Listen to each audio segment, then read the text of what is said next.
Hi guys, welcome back to our channel Krishna's world. ఈరోజు మన recipe వచ్చేసి రాగి పిట్టు అండి. పాతకాలపు వంట అనుకోవద్దండి, చాలా మంచిదండి హెల్త్కి అనేది.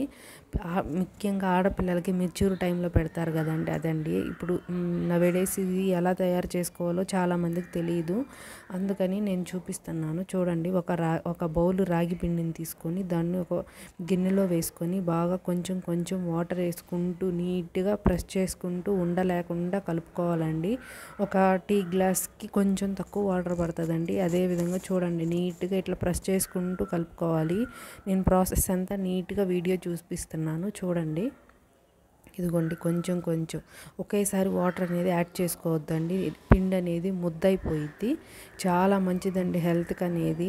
నడుముల నొప్పులు, కాళ్ళు నొప్పులు, రక్తం తక్కువ ఉన్న వాళ్ళు, చిన్నపిల్లలు, ఎదిగే పిల్లలకి బోన్స్ కానీ చాలా మంచిది. కాల్షియము, ఐరన్, అలాగే పిట్టు పదార్థం అండి. ఇది ఎక్కువ అంటే పీచు ఉంటుంది కదండి, పీచు వల్ల మనకి డైజెషన్ సిస్టానికి కానీ చాలా మంచిదండి హెల్త్కి.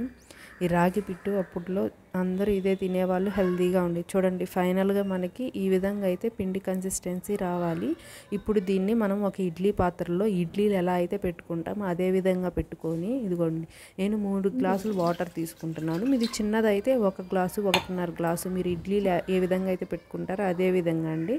ఇలా ఇడ్లీ పాత్రలో నీట్గా పెట్టుకొని వీటిని హోల్స్ చేసుకోవాలండి, ఫోర్క్ తీసుకొని. అప్పుడు లోపల పిండి అంతా నీట్గా కుక్ అయిపోయిద్దండి. చూడండి, ఈ విధంగా పెట్టుకొని నీట్గా ఫోర్క్ తీసుకొని హోల్ చేసుకుంటే లోపలంతా బాగా కుక్ అయ్యింది. ఈ విధంగా పెట్టుకొని హోల్స్ చేసుకొని మనం ఇడ్లీలు ఏ విధంగా అయితే పెట్టుకుంటామో ఆ విధంగా పెట్టుకుంటే ఒక 20 మినిట్స్ ఉడికితే చాలండి, నీట్గా కుక్ అయిపోయిద్ది.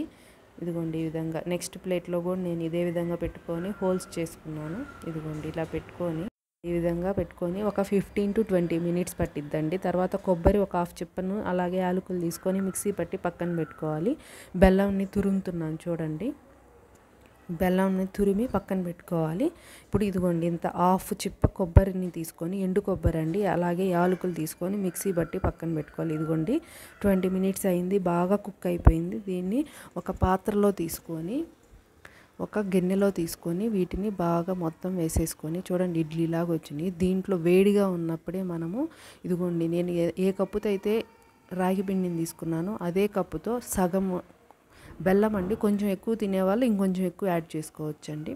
ఇదిగోండి, కొబ్బరి తురుము, యాలకుల తురుము వేసేసుకున్నాను. కొంచెం అంత నెయ్యి వేసుకొని నీట్గా మిక్స్ చేసుకోవాలి. వేడిగా ఉన్నప్పుడే మిక్స్ చేసుకుంటే బెల్లం అనేది నీట్గా ప్రాపర్గా కలిసిపోతుంది, అనేది నీట్గా ప్రాపర్గా మిక్స్ అయ్యిద్ది, నీట్గా ఉంటుంది. చూడండి, ఈ విధంగా ప్రెస్ చేసుకో. ఫైనల్గా చూడండి, ఈ విధంగా వచ్చింది. దీన్ని నేను ఉండలుగా చేసుకుంటున్నాను అండి. ఎందుకు అని అంటే మనం తినేటప్పుడు నీట్గా ఉంటుందండి, కింద పడకుండా, అలాగే తినడానికి ఈజీగా మంచిగా ఉంటుంది. చూడండి, డైలీ ఒక 2 ఉండలు కానీ లేదంటే ఒక ఉండ తిన్నా కానీ చాలా మంచిదండి, చాలా హెల్త్కి బాగుంటుంది. అలాగే రక్తము మంచిగా వస్తుంది, కాల్షియం వస్తుంది.